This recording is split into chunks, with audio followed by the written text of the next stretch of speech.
Hello mga amigo ug mga amigo. So for today's video ay nagluto nga ako ng chicken pastil. So mabilisan lang to. So inuna ko ng ilaga yung chicken breast at saka isang chicken leg. Wala lang, bet ko lang maglagay ng chicken legs para may sipa. Tapos, palalamigin muna natin yan.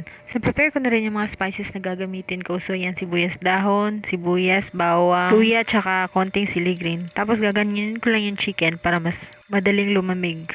Well, pinapalamig ko yung chicken. Nimulan ko na rin lutuin yung mga spices. Una ko nilagay dyan yung sibuyas dahon. Tapos, hintayin lang natin yan na maging color brown. Nung lumamig na rin yung chicken, sinimulan ko na siyang himay-himayin into small pieces. Color brown na nga yung sibuyas dahon. Nilagay ko na rin yung bawang and other spices. Tapos, hahaluin at lulutuin ko lang siya hanggang sa maging translucent na yung sibuyas at saka yung bawang. At ito naman yung hinimay-himay ko na kanina. So, i-chop ko naman siya into smaller pieces.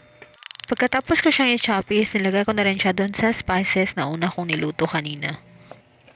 So, ihahalo ko lang yan dyan. And, mga amiga, dili na siya black. Hindi yan siya sunog. It's the quality of the camera lang. Yan naman na, may pa-iPhone dara. Char! So, yan, hahaluin lang natin siya time to time para hindi siya masunog.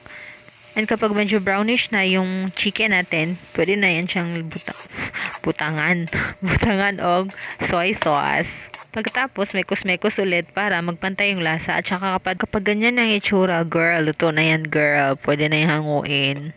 Tapos, ita-transfer ko lang siya sa isang bowl.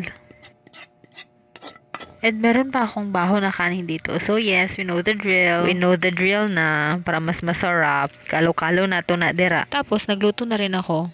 Kaya ba si mapa extra rice ta ba? Nya mauna ni siya, guys. O sila, may kayo. Nya mga una ta, guys.